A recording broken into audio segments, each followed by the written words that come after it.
All right. Good morning. Good morning. Welcome to the Fort Wayne County Extension Office and the Master Gardener Grow Your Own series. And for all of those that bear the weather, of course, it wasn't as bad as the weatherman was forecasting. I was expecting stormy weather and heavy rain when I got up this morning. But I think that deterred a lot of people. But for those of you that did brave the weather and come out, you're in for a special treat today. So, first of all, I want to make a couple quick announcements, and then I'll introduce our speaker. So this is the fourth class in our Grow Your Own series, which is 7 different classes. So if you don't have one of these bookmarks, I think we might have some in the back. Our next class is Vegetable Pest and Disease Management, May 10th. So I encourage you to come for that. And also we do our Landscape Success series online on Fridays from 1 to 2:30. And we are going into our third class on March 28th. No, I'm sorry, we had a third class March 28th. Going to our fourth class on April 25th on using irrigation wisely. So you can go to the Fort Wayne Master Gardener website. There's also a QR code on this bookmark. And register for that, and that's virtual, so you can attend that, learn all about irrigating and water conservation. Another thing I want to remind everyone about is our butterfly celebration, May 3rd. That's going to be right here. And it's going to be an awesome event. I think we have 39 different activities all around the gardens. Master gardeners here demonstrating, answering questions, and showing you all about different plants and pollinators and all kinds of activities. So that'll be a great event. It's free. It's from 9 to noon on May 3rd. Okay, so without further ado, your special treat today is Deborah. Deborah Bird. She is amazing. She is one of our longest standing master gardeners, most experienced, and she's a wonderful presenter. Deborah completed her certification in 2002 as a Fort Wayne Master Gardener. And since then, she's earned certifications as Advanced Trained Citriculture, Advanced Trained Home Fruit Production for Temperate Fruit, Advanced Trained Fruit Production for Tropical Fruit, and Advanced Trained First Detector for Plant Disease. Deborah maintains a home orchard of over 60 trees and vines in the ground and in containers. In her spare time, she wrangles a herd of longhorns, chickens, guinea fowl, dogs, cats, and grandchildren. Thank you, Deborah. Welcome.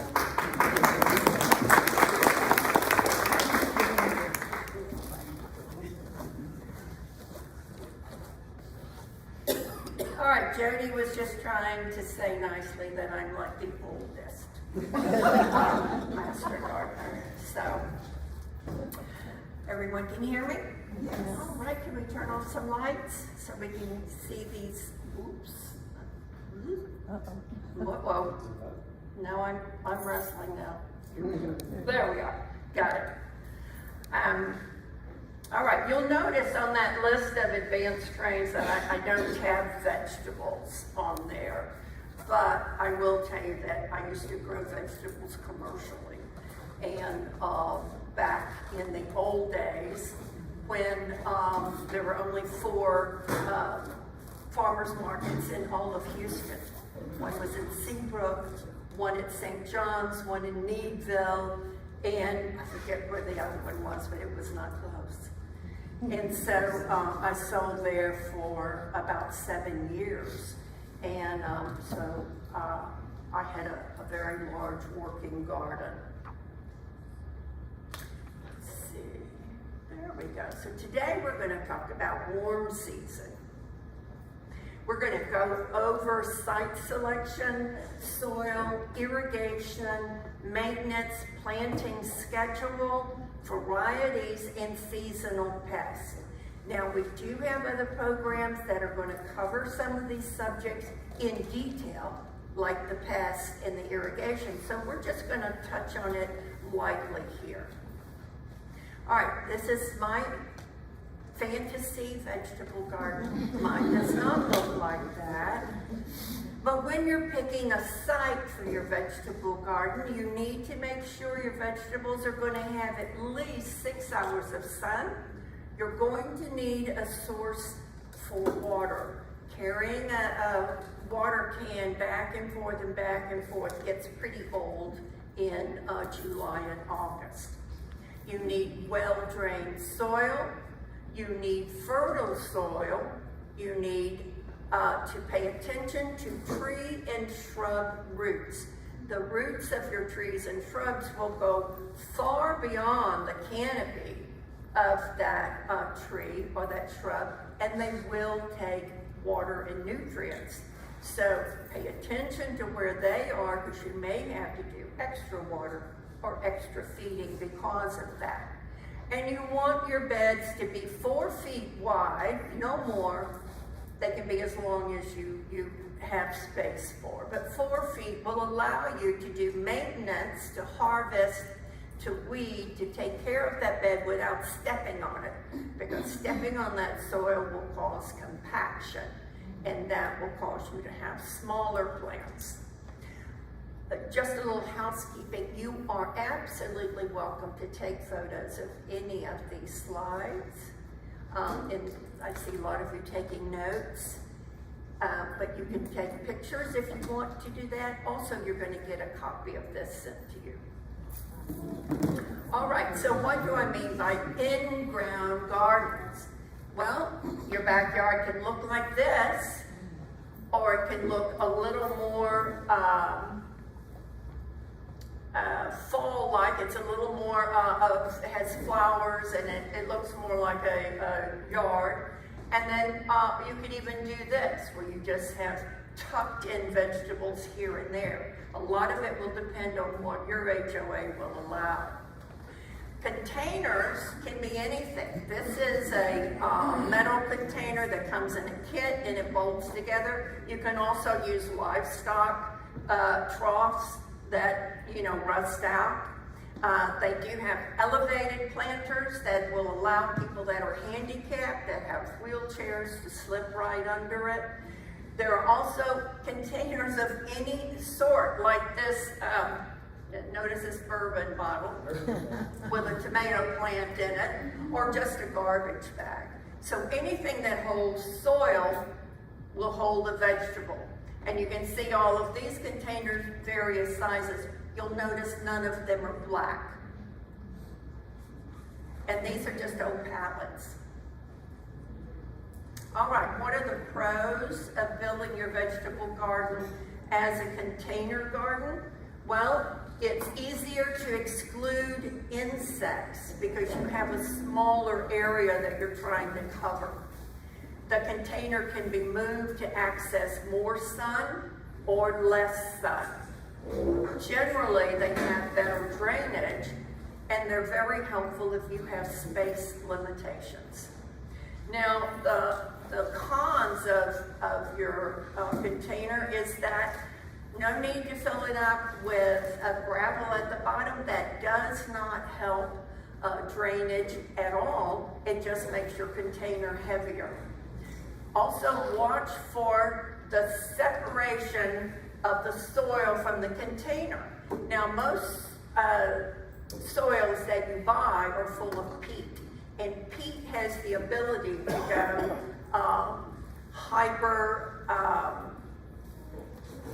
it will come to me, but what it does is it hyperbole. It keeps from holding water. It loses its ability to suck up water, and it becomes dry, and it will shed any water you put in there.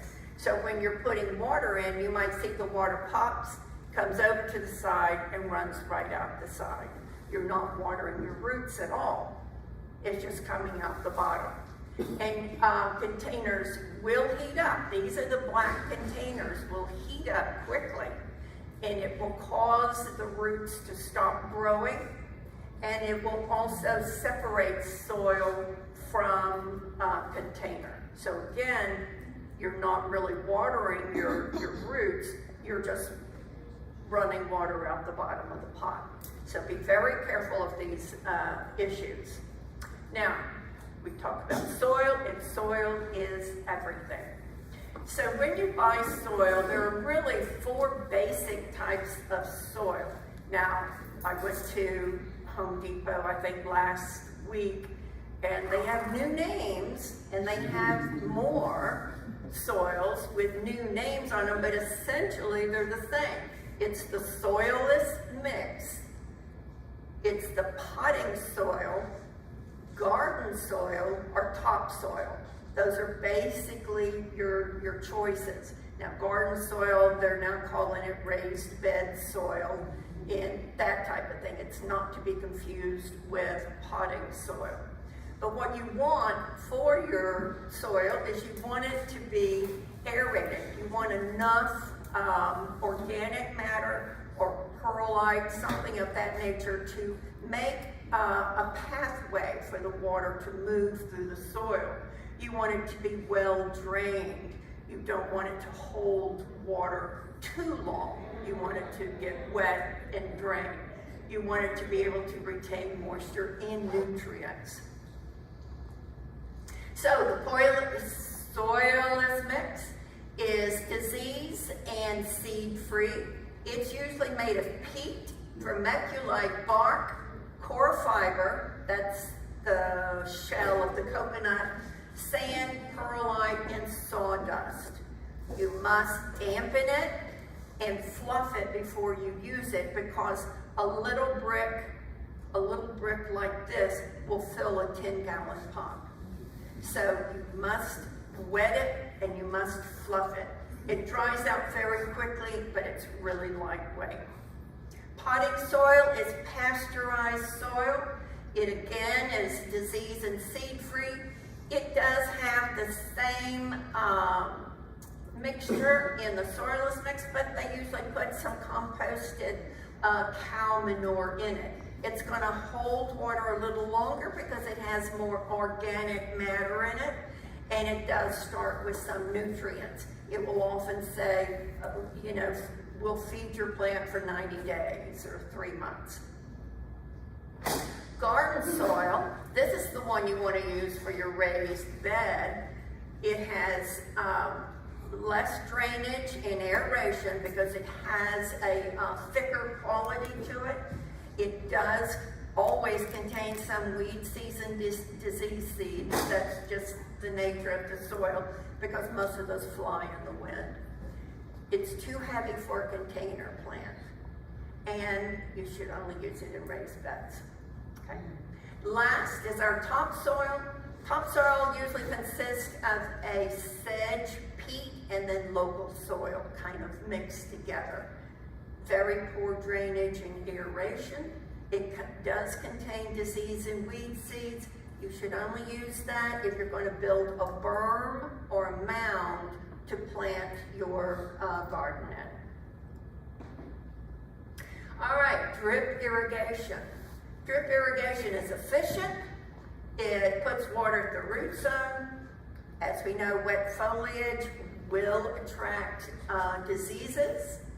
If you're going to hook it up to the sprinkler system, you need to have a separate zone, and it's going to run longer. You need to also make sure you have the filter and the pressure regulator. And you must have pressure regulator for drip.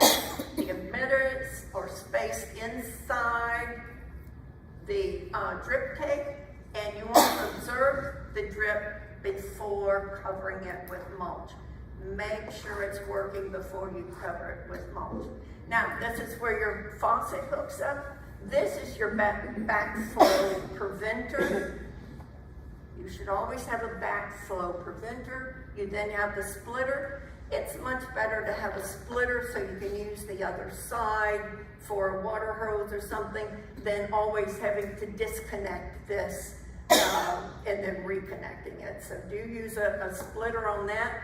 This is your filter, and you can clean it out. Basically, minerals are caught in there. You have a timer. This is a manual timer where you can just do 15 minutes or 30 minutes. They make timers that you can program also.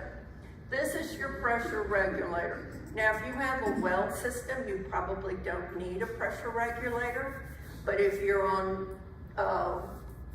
suburban water, you will need definitely need a pressure regulator. And then this is where the tubing matches up. And that last bit was, don't put it in the dirt. Don't put your drip into the dirt because those little tiny holes will fill up with mud before you can bat an eye, and then it's not working. This is a programmable timer, and you can see how it's hooked up. The water hose comes in here, and then the drip is connected here, and then you program it and it comes on and off at will. This is the PVC pipe at the end, and you just have a drip line coming off of that. Here's another one that you just hook up to a water hose and use it when you need it, and just snake it through your veggies. This is a PVC pipe. There are tiny holes all along the PVC pipe, up and down. It works as a drip irrigation. I use this one because I have arthritis in my hands, and those stinky little drip irrigation gets clogged up. At least once a year I'm having to pull it out and put a new one in, and that's painful. So these work great. I've used them for like 10 years now and not had to change them out. This is for containers. It just has an emitter that goes into each one of the containers. Moisture meter, it's a great little addition to your tool chest. It's nominal fee. It will tell you if the soil is wet, moist, or dry. And you generally want to be in moist. And it just takes a few minutes to stick that into the soil down to the root zone and take your reading. Mulch. Mulch is a great material. It cools the soil, it conserves moisture, and it reduces compaction. And even if you have container plants, you should still mulch because it's very beneficial. It reduces the splash of rain or overhead watering, and that reduces some of the disease that you get splashed up on your plant. It reduces the rot from soil-fruit contact. A thick 3 to 4 inch layer will also shade weed seeds. And mulched plants have a larger root system than unmulched plants. Microbes will decompose the mulch and will produce nitrogen. And this is the cousin of mulch. This is compost. You can see that it's a much finer material. All right, so this is just composted mulch. Fertilizer. Easy gardening is a great asset. You can find that on your through your internet. It has answers for every fruit and vegetable. The best fertilizer is healthy soil. Apply compost or a time-released fertilizer at planting. And then you want to be very careful about using uncomposted manure. So if you have a friend that's raising chickens and they say, oh, come and get this chicken manure, it's piling up. Just know that that is too hot. All right, so manures are considered hot. And it's hot because it has too much urea in it, and it will burn your plant. You can also have, there's some suggestion that diseases can be transmitted by using uncomposted manures. Now, if someone calls you and has a rabbit and says, come and get this rabbit poo, yes, rabbit poo is very cool. It's not hot, so you can use that directly without being composted. But otherwise, be careful of using uncomposted manures. You want to apply then every 2 weeks or as directed depending on the fertilizer and the vegetable that you're planting. All right, crop rotation. Crop rotation is important because planting the same thing in the same space will will create the opportunity for insects that like to overwinter. So one would be the tomato hornworm. All right, that tomato hornworm is moth, flies in, lays egg, that turns into the larva, the little green thing that gets to be monstrously big. And then it kind of mutates and will fall down, go into the ground, it burrows into the ground. And then the next year, it comes out as a moth and it's ready to go again. So if you have tomatoes in the same place every year, that hornworm has a buffet laid out for it, every guaranteed food. So you want to move those tomatoes and you put something in there that hornworms do not want to eat. And in this case, we've moved from the first year we have tomatoes, legumes, those are beans and peas and carrots. And so we go the next year from tomato to carrot. And then the next year we'll put legumes in there. Now, it's a good idea to keep a journal because you think you're going to remember this. You're like, I got that. You don't. Next spring you'll go, now, where did I put, I think the tomatoes were here, but I've forgotten what. And that's just, a lot happens in a year. So do yourself a favor, keep a little journal of where things are. Cover crops. If you have a bed that you're not going to plant anything in, then you really should put in a cover crop. You can put in newspaper, you can put in cardboard, you can do something to cover it to help keep it from turning into weeds. Now, never let the bed go to weeds, never let a cover crop go to seed. Never. I planted hairy vetch one year. I don't know, it's pretty. I like the little flowers on it, and then it put on seeds, kind of like a little tiny pea, and then it exploded. That's what the hairy vetch seeds do. They literally explode. You can hear them, and they'll hit you. And so, 25 years later, I'm still weeding hairy vetch because it just keeps on giving. So don't let it go to seed. They're just about all like that. One reason you want to put in a cover crop is that legumes especially, like these are peas in here, that's a legume, but so is the red clover. That's also a legume. And what they do is they capture nitrogen from the air and they fix it into the roots. And so you're adding nitrogen to your soil. They also will loosen compacted soil. So those roots can reach way down and they're going to pry that hard soil apart.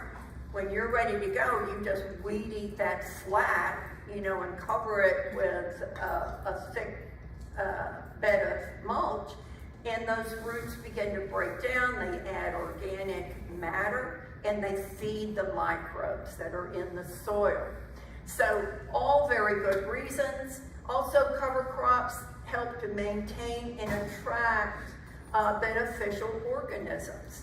Not just the mycorrhizal fungi, which is very important, but also the earthworms, the beneficial nematodes, spiders, and in the winter, a cover crop that produces nectar will help you feed your lady beetles, the ladybugs that are so important, and it gives other insects a place to hide.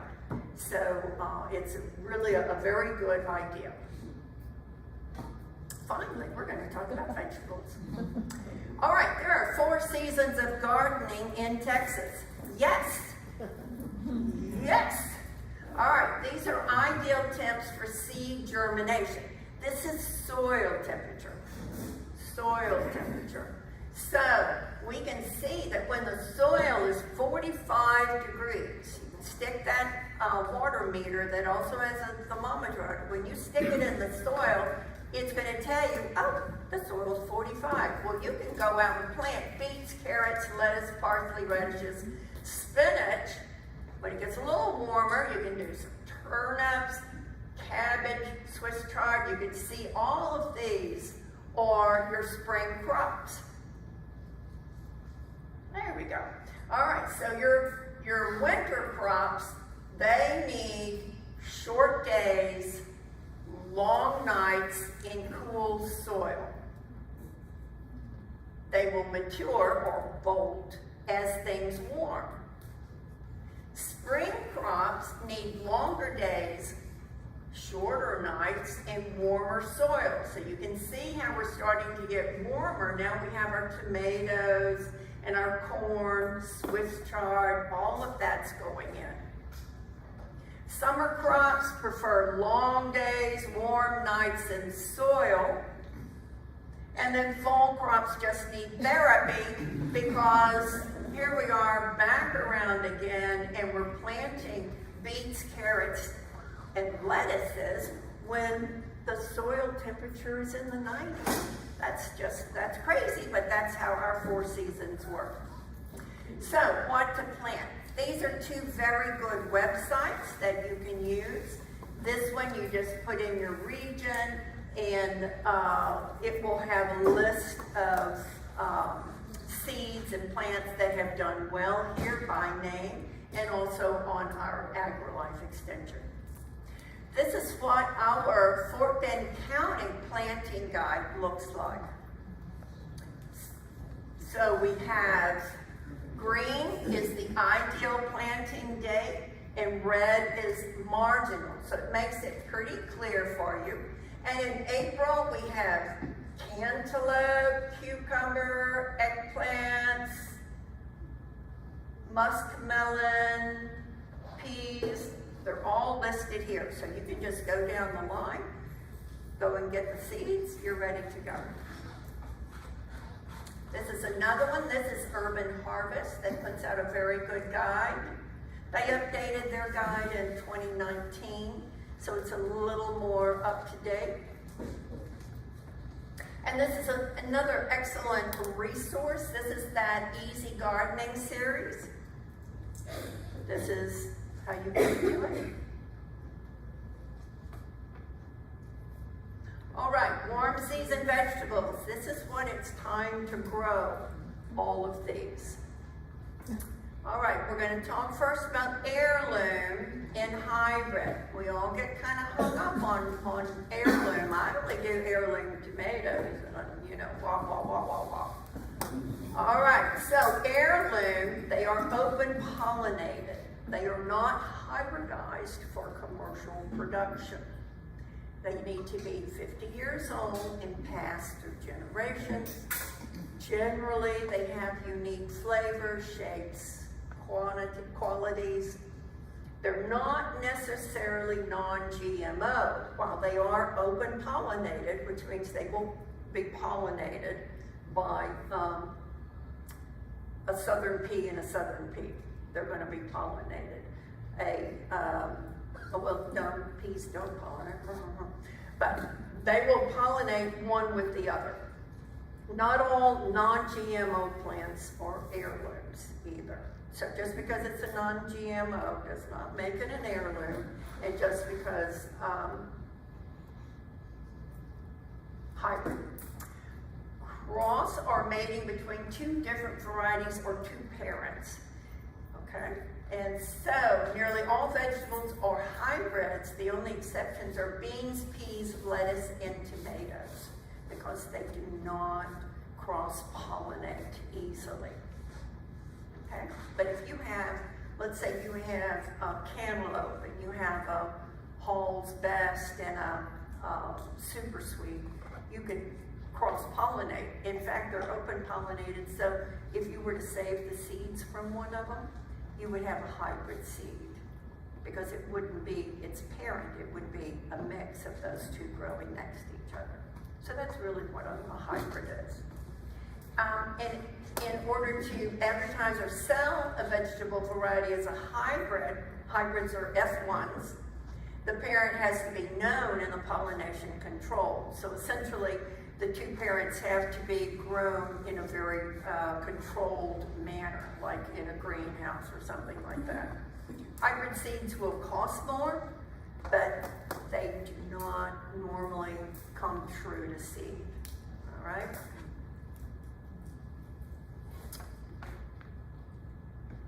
Determinate and indeterminate. All right, determinate, it stops growing at a certain height. It is usually a bush, and it's usually 3 or 4 feet tall. An indeterminate is more of a vining tomato. It will continue to grow, and it will continue to put out flowers. Sometimes they'll even go into the autumn. Now, generally, the vining ones are the smaller tomatoes. And then the bush, or like the early girl and better boy, those types. All right, when growing tomatoes, and it's not time to put tomatoes in because you've already put them in, but we're going to cover it quickly because I imagine most everyone out here has a few tomatoes stuffed in somewhere. All right, you're going to cage or trellis them. It's a very good idea. Apply fertilizer at the drip line and water it in well. Cut off leaves that are within 6 inches of the soil, and that's just to keep the splash from coming. Have put in a 3-inch layer of mulch after the last hoe, and use a fungicide only when disease symptoms appear. Do not use a fungicide just in case, just as a preventative. Don't do that. How do you keep birds out of your tomato garden? How do you keep birds out of your tomato? We're going to get to that, and that's in pests. Yes. Can you go back one slide? There was a little thing that said something about BTK. Yes, at first sign of caterpillars. So I've been doing this, so that's okay. All right. Yes, using BTK is all right. There are other alternatives, but it's all right. The BTK is will kill larvae, period. So any kind of larva. If you happen to like butterflies, it's going to kill them. So, you know, just know that all pesticides have unintended consequences. Deborah, can you explain what BTK is? Yes. Here we go. Now, you know what? I'm going to wait because that comes up on another slide. All right. It's in there. All right. Growing squash. You want to plant after the danger of frost, and for your fall garden, you can have fall squash. You want to plant before the first. So you're doing a little math, or just follow that planting guide. So you're going to plant now, and then you'll plant later. You want to make your hills about 18 to 48 inches apart because they spread like crazy. You want to put 5 or 6 seeds an inch deep, water well. After they come up, thin it out to 3 per hill. After your first blossom, you want to fertilize. Just let the fertilizer get on the plants and watch the plants, water the plants after fertilizing. Now, when it comes to squash, we have summer squash, which is, it takes about 40 to 60 days in order to produce your first harvest. And so we have zucchini, we have yellow crookneck, and we have the yellow straight neck. Now, these days to maturity are important because we have the squash vine borer. Who knows about squash vine borer? Man, squash vine borer, you know that little bug, that little moth comes around, lays an egg, and then you walk out, your zucchini's fine on Monday, you walk out on Tuesday and you just lay it on the ground. That's what a squash vine borer does. This takes 40 to 60 days, so generally you're going to get that harvest before the squash vine borer becomes really active. Tatumi squash, it's like a round zucchini. its claim to fame, the reason most people suggest growing it, is that it outruns the squash vine borer. You see it vining, and it puts down roots every time a node touches the ground. It puts down roots. So the squash vine borer is back here killing this off like crazy, but the Tatumia is still going, and it's still producing fruit. It takes 45 to 50 days. Scallop squash takes 50 to 60 days. Winter squash, 70 to 115 days. Now, this is why you can grow the squash, but it's difficult to do it without the squash vine borer. One way to work on it is to plant a bunch of them. As soon as you get that first little fruit on it, cover it with some type of frost cloth or mosquito netting, because you're only going to have a few fruit that will then grow into maturity. And if you have several plants, then you can get 5 or 6 of them. Pumpkin, 110 to 115 days. So again, once you get that first couple of pumpkin on your vine, just cover it, cut off any tendrils that come out of there. Melons, they like a deep, well-drained, sandy soil. They do not like clay. If you plant it in clay, you're going to have smaller fruit and fewer leaves on it. They prefer a neutral pH, which we have basically. If by any chance you put it in a more acidic soil, it's going to drop its blossoms. Spacing is important for the muskmelon and the honeydew and the watermelon. Melons do best with small amounts of fertilizer in 2 or 3 applications. You can grow muskmelons in a small garden on trellis with support. Now this is a watermelon growing, and that's just an old knee-high nylon that you wrap under to help support it. But if you're growing melons like a muskmelon or a cantaloupe, you don't even have to support it. They will hang on to that vine until they are ripe, and then they'll drop down. Muskmelon and honeydew, now we're not saying cantaloupe because technically they're not cantaloupes. Cantaloupes are different melon, but you know what I mean. They're cantaloupes. And so we have ambrosia and we have Hall's Best, both delicious. Honeydews, watch the rain. If it is raining or it's going to rain and they're just about ripe, go ahead and pull them. Because if we have a heavy rain, or if you water heavily and then harvest, that the flavor is really diluted. It's kind of, So let it be kind of dry, stop watering. Let's say I'm going to harvest on Saturday. I'm not going to water after Wednesday. I'm going to let it dry a bit and then I'll harvest. You want to lift that fruit if you can. I save old cans. I use all sorts of stuff to put under the fruit because those sow bugs will get in, snails and you name it, they'll get under there and then they'll burrow into the rind.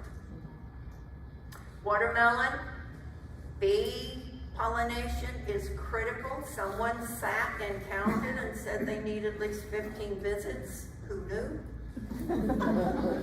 More leaves, better fruit. Lift that fruit up. Harvest it when the bottom is yellow and the closest tendril is completely brown. Okay.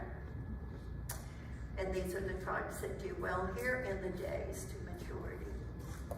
Peppers. Peppers are best in a heavier soil. Okay, so not the sandy loam that melons like. You want to plant them 12 to 16 weeks before the first frost. That's for your fall one. Make the holes 3 to 4 inches deep and you want to water the hole really well, and then put your plant in, move the dirt around it, and water it again. It needs to be watered in well. And to prevent drying, and this is true for all sets that you put out, to help prevent the drying, just plant them in the evening or a very cloudy day. And if you have what we've had this past week, which is the wind from you know where, it is a good idea to just put a little something over them, a little box or something to help protect them from the wind. Because the wind whips the moisture out of those leaves, just whips it out, and it can damage that plant. You want to put fertilizer on the soil in the planting area and scratch it in. If you leave your bell peppers on the vine, they're going to turn colors. They're going to turn red or yellow or purple or whatever you've bought. But basically a green pepper is an unripe pepper. All right, so we have sweet bells, we have jalapenos, the hot ones, which are the habaneros, and one plant might suffice your entire family's need. So, especially with the habanero. Okra. We love okra. It is open pollinated. You have green, you have the red. You plant it between April and July. Usually 2 plants per person will give you more okra than you even dreamed about. You want to pick it daily because okra, as it matures, becomes woody. And so before you pick it, just feel the base of that plant. It should be nice and pliant. Harvest it when it's 3 to 5 inches long. Some people have a real allergic reaction to okra, and so it's always advisable to wear long sleeves and gloves because it will scratch you up. It takes 50 to 60 days, but it will produce really beyond November. It will produce until you get that frost. Sweet potatoes. Anybody here grown sweet potatoes?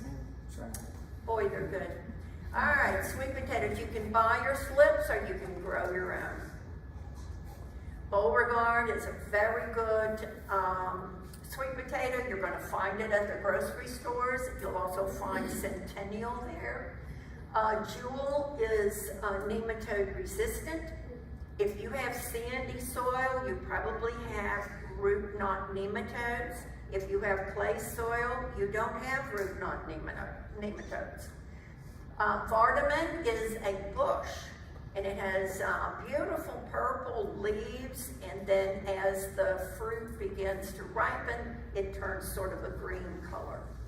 But if you're space limited, Vardaman is a good plant. Do not irrigate 2 or 3 weeks before you harvest. So make that plan. You want to fork, dig it, and you have to let it cure 1 to 2 weeks before you store it. The skin on the sweet potato is very, very tender. You can wipe it off with your thumb. It just comes right off. So when I dug mine, I just left them out in the garden in the sun for about a week, and they worked out great, except when my dogs would eat them because you want to harvest before the first frost. The leaves will turn yellow. Eggplant. Boy, there are, used to was just the black globe, so delicious, but now we have Japanese, we have the classic globe, we also have calliope, we have all sorts of eggplant, and they all have just a little difference in taste. But one of the general rules of thumb is that the eggplants that you grow are going to have less of that sharp taste. You know how you used to have to season the eggplant really well with salt to let all that weep out? Well, you don't have to do that with a fresh grown. They'll produce up into November, And it's a good idea to trellis them or cage them because they can get big. But you can also see the containers over here for these eggplants. Those are just soil bags. Then they just put a eggplant in each one.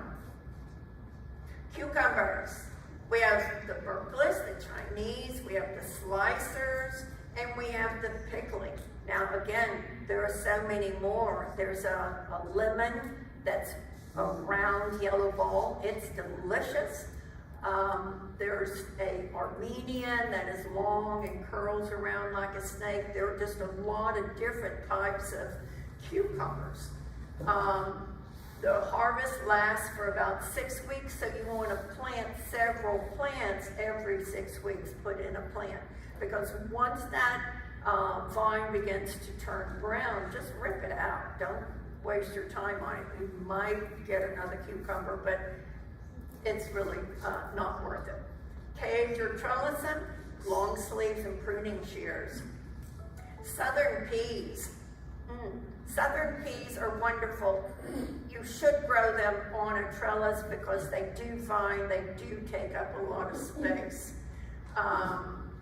They're very good. You don't need to add any fertilizer because they are legumes and they are capturing their own nitrogen.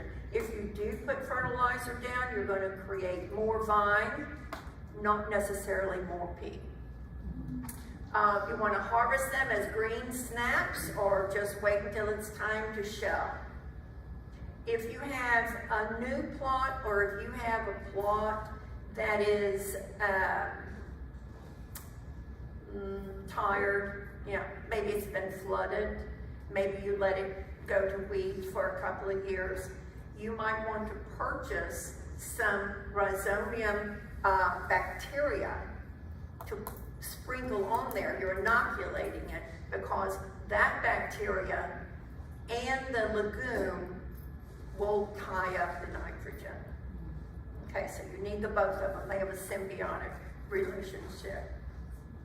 They're also very good as cover crops because they have powerful roots that can break up a lot of hardpan, and also the zipper cream is very good for root knot nematodes. Multiplying onions, also called bunching onions. It's the little onion you put in there, one plant, suddenly there are 4 or 5 of them. Okay, it never forms a bulb. You're going to pull it out, take all of them, take one out of the bunch and put it back in the dirt and cover it up, and you'll just have green onion all year long. It's really a pretty simple plant, and it has less of an oniony taste and more of a shallot taste. All right, now we're on to herbs. This April is a very big month for herbs. This is where most of them are ready to go in. The temperature of the soil is ready. So we have perennial herbs. Those are the ones you plant. They're going to turn into shrubs, be around until you kill them. And then we have the annual and biennial. They're only going to last a year or 2 years. So parsley will last 2 years growing. Borage will last 2 years. Okay. All right. I'm just going to go over the most popular. Basil. There are 150 varieties of basil with 150 varieties of taste. So there's just a lot of difference there. Depends on what you want. It's everything from cinnamon basil to the sacred basils. They all have a little different taste to them. The thyme, there are 350 varieties of thyme. But they're wonderful to use in just about any way. You grow them well-drained soil. It's absolutely necessary. Oregano, the English varieties do best in our area. They like rich soil. Sage, shrub-like plant. Shrub-like plant. Sage gets big and it gets wide. So make space for it when you're planting. Don't put your sage and your thyme together, because thyme's going to stay down here and your sage is going to be up here. So make sure that you have them located right. Rosemary, there are two types of rosemary. There's the erect, which can get very tall and shrub-like, or there's this prostrate, which is the one that crawls on the ground and creeps on the ground. It's very pretty. It goes over the sides of hops and that type of thing. Very pretty. Then we have parsley. Parsley lasts for 2 years. You have curly and you have flat leaves. This is the difference. You can see the flat leaves in the middle of all the curly. They taste the same. They're also a host for butterflies. So if they're getting eaten up in your garden by little green and yellow striped caterpillars, that's going to be a beautiful butterfly, so you're good. Cilantro and coriander, they're the same thing. So cilantro, for me, it usually starts coming up in December or January. And then you can see it bolts, which means it's getting warmer. So you can see the leaves here, and now it's this high. So it gets to be 3 to 4 feet tall, and then it has white flowers on the top of it that are just kind of spread. When those flowers turn into seeds and they brown, that's coriander. And so then you can go and just harvest the heads, shuck it, and then you have your coriander seeds. I let mine just go to seed and come back on its own in the garden because it provides an excellent cover for lady beetles. The seeds will feed them in the winter. The flowers will feed them, and so it's a good home for them. Ginger. Ginger is very easy to grow. It grows in just about any soil. It goes from sun to shade, either one. You just dig it up and cut off a piece and then just put it back in. It looks like this when you dig it out. You just cut off however much you want to use. You don't have to peel it because the skin is very soft. If you leave it out on your counter for a week or so, the skin will begin to harden. And this is what it looks like when it's in bloom. So it also has a pretty nice landscape quality. Turmeric is also another herb that's very easy to grow. Here it is in the ground. You can get the rhizomes from a grocery store and just plant them. And then you snap off a finger that you want, and you can either slice it up very thinly and use it, or you can dry it and crush it into a powder. That's what it looks like when it's in the garden, so it looks very nice. Lemongrass is also a very good herb. It is very sharp. So gloves are needed if you're going to get in and mess with it, because the leaves are really sharp like a knife. But it's very easy to use. You just take it from the outside, take off a few stalks and clean them up, and you're ready to go. This is the website for the Easy Gardening series on herbs. All right, now we're going to get to the fun part, the bugs. They're hungry. All right, the truth is every gardener is going to share some harvest with pests. Even in a garden that has healthy soil and it's buzzing around with beneficial insects, it's still a very good idea for you to check your plants for pests, because they will show up. Be sure to look under the leaves to look for the egg cases, and decide whether you can tolerate the pressure the pests are putting on your garden, or whether you need to take action. If the damage is minimal, most organic gardeners just ignore it and hope that the beneficials will take care of it, because whatever you use will have unintended consequences. If the pest damage is too high, then you might want to start with the least invasive control method and work your way up. So, pesticides are all formulated to kill, harm, repel, or mitigate one or more species of insect. They all work in different ways. Some of them disrupt the nervous system, some damage the ectoskeleton, some repel them, some use growth prohibitors and reproduction. And then, of course, there's a different level of risk to non-target pests and pets and people. But when all else fails, sometimes you just have to use something. So again, start with the least toxic, work your way up.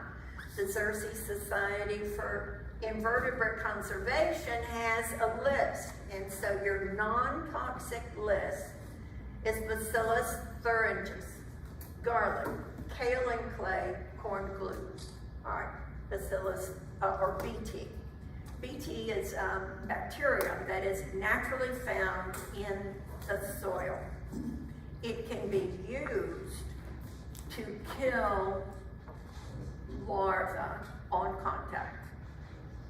Okay, now there's a BTK, which is for larvae like hornworms.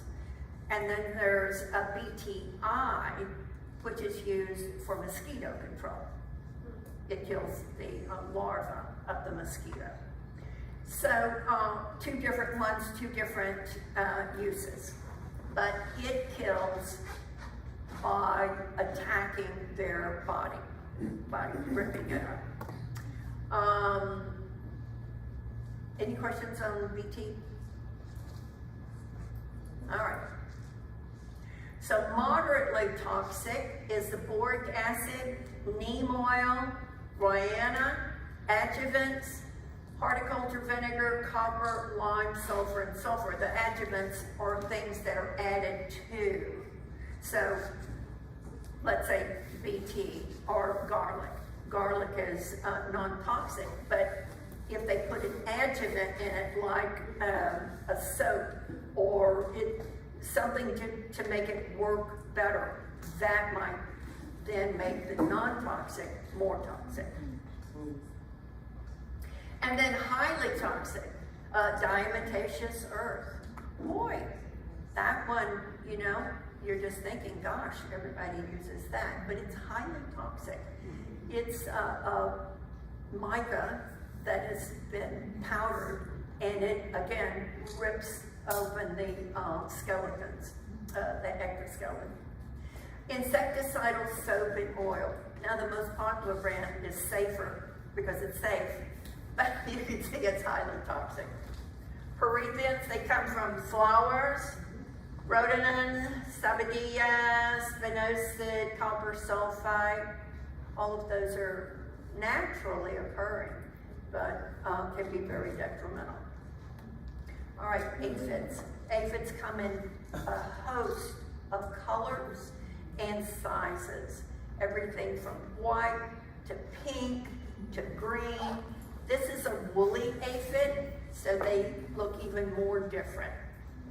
Aphids are sucking insects, and so if you see them, you have a couple of choices. If they're on your, let's just say tomato plants, they like to go on the tips of things mainly, they start there. You can either just pinch that tip off, stick it in a Ziploc bag, zip it up, ta-da, you've now done magic. Or you can just run your thumb along there, and of the 500, you've now killed 450. And so, again, good job. Or you can take a strong squirt of water and let them have it. That knocks them down to the ground, and it's a jungle down there. They're not gonna make it back up on your plant. Scale, you don't normally see this on vegetable plants because vegetable plants are in and out a little too quickly for scale to become a real problem. But you can find it on plants perhaps around your vegetables. They live a protected life, except when they're crawlers. That's when they leave out from under mom. Mom is that hard shell. It's kind of like a fingernail. And so it's there, they live under there, and then when they're ready to move on, they all scamper. So it's a good idea, if you have scale, you can just squish it. Satisfying in so many ways. And then just keep an eye on it. You can put like some double-sided tape and around or close to the scale, and then you can see when the crawlers are moving, and you know that that's the time to treat for them. Because otherwise, you're not going to get them with any pesticide, no water, nothing's going to knock them off because they're under mom. Whitefly is a pest, especially in the summer. It likes hot and dry weather. It likes misery, and it's out there in July and August. And then spider mites, same thing. They really don't become a problem until hot, dry weather. You can tell you have them if you have stippling on your leaves. See how the leaves look? That's because spider mites have a raspy tongue, and they get under that leaf and they just lick it and lick it and lick it, and they take off all of the leaf matter underneath. Hornworms, kind of went over its life cycle already. If you see one that looks like this, leave it alone. It's been parasiticized, and you want those little wasps to hatch out and go parasitize another hornworm. The moth is a big moth. That moth will cover your hand. So it's a very large moth. You know, they're easy to catch. Just, if you're squeamish, put a glove on and go out, and they're hard to see because they'll get under the leaf or they'll get really close. I mean, they're like Houdini. But if you shake your tomato bush or your tomato vine, they will move. Always look for the poop. Follow the poop. It's there. It looks like little small dark green poop. And so you just follow that. If you've got it on this leaf, just look up. Okay? And just grab it, put it in a bag, just put it somewhere birds like to eat them. So if you want to put it over in your bird feeder, that's what you do.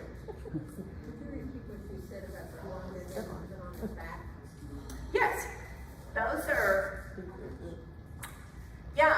are a wasp. We have wasps that will lay their eggs on the back of hornworms, and that's the eggs. That's what it looks like. And that's good to have or not? That's a very good thing, because it's killing that hornworm. That hornworm only has hours to go. All right, stink bugs and leaf-footed bugs. When they're little, they're this little red guy with black legs. Looks very much like an assassin bug, but it isn't. Leaf-footed bugs like to be in groups. Assassin bugs are singular because they'll kill each other. So they stay alone. So if you see a group of those little red guys, those are stink bugs or leaf-footed bugs, and you want to squish them. That's when they're easier to catch.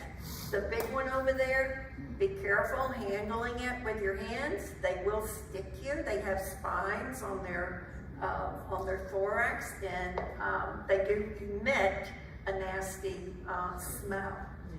You can use several things. Usually it's, you know what really works good with them is to go out early.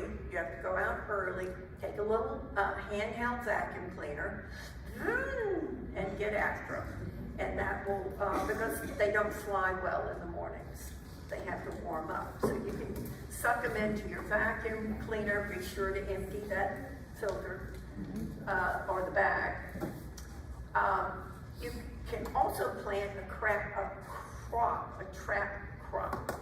They love long beans and green beans. They love legumes. So if you have a place in the back side of your garden where you want to plant a trap crop, they will go there and leave the rest of your vegetables alone. So that's also an opportunity you can think about. Farming, yes, ants farm, aphids, mealybugs, just about any of the slow-moving insects. Ants have been known to bite the wings off of aphids to keep them from flying off. They will also move them from underground where they breed them and then, or let them breed, and then they move them up onto the plant, and they will protect them from any other insect or anything that's wanting to get that pet of theirs. So, if you have aphids, if you have mealybugs, if you have any of those, look and see if you have ants. And if you do have ants, you're going to have to treat the ants. Because if you just treat the aphid, you're going to continue having them because the ants are still doing their business. And they farm them because they milk them and they take the honeydew. So the aphid sucks the sap out of the plant, it then poops and poops honeydew. And the ants take that and they eat it and they feed it to their babies. It's a thing. All right, exclusion is another way to keep insects off of your plants. Bird nets, I'm not a huge fan of bird nets because number one, birds get caught in them. And then you gotta get them out or feel bad. And the other one is that the squirrels will eat right through the bird net. Right? So if they make their hole, they go to you. So, this is mosquito netting.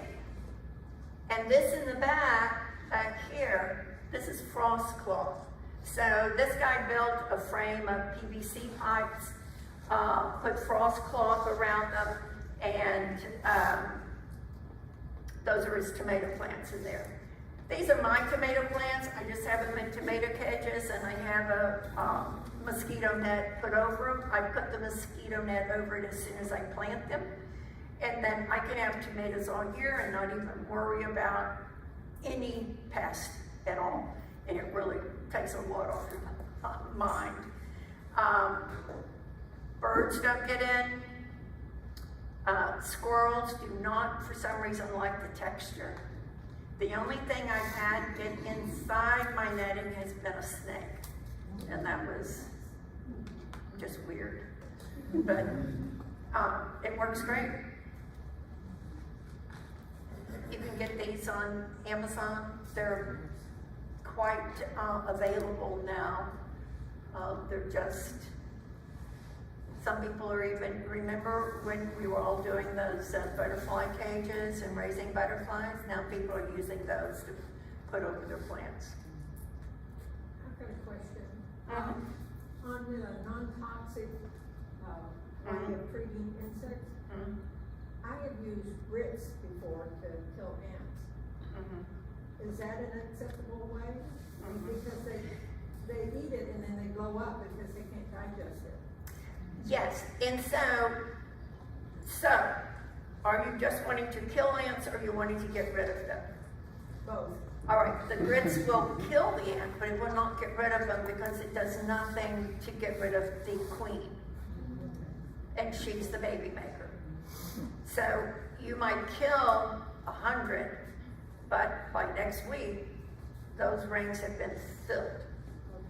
So what do you want to do with it? Do you want to just irritate them or get rid of them?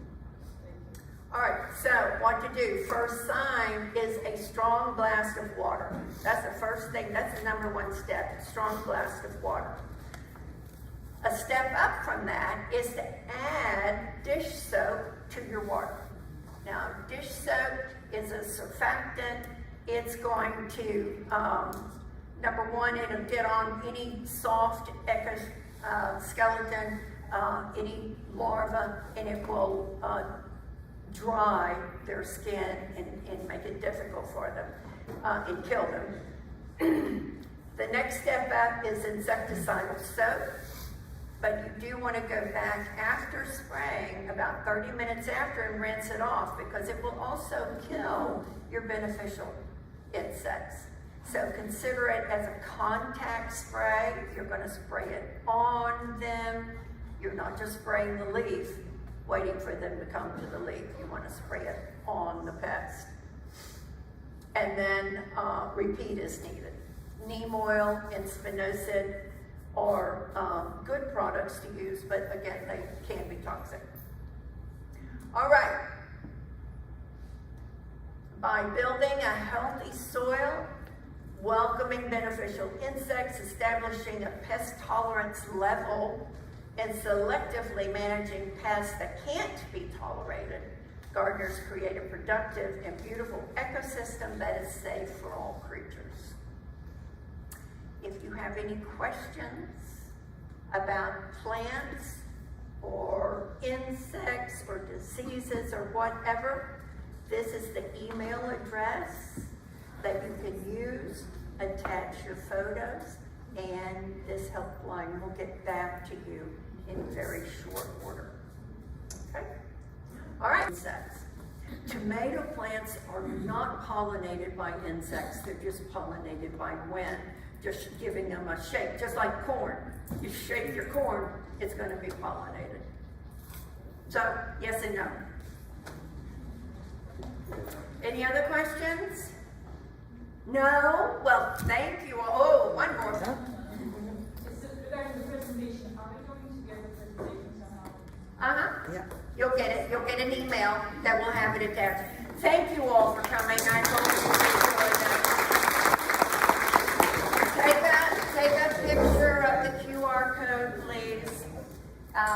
This tells AgriLife how well they did. Yeah. Also, if anyone's interested, we have a couple of master gardeners that are available to take you out here and do a quick tour of vegetable gardens. I just looked, it's not rained yet. It's a great opportunity to go see our master gardener demonstration vegetable garden and herb. Great.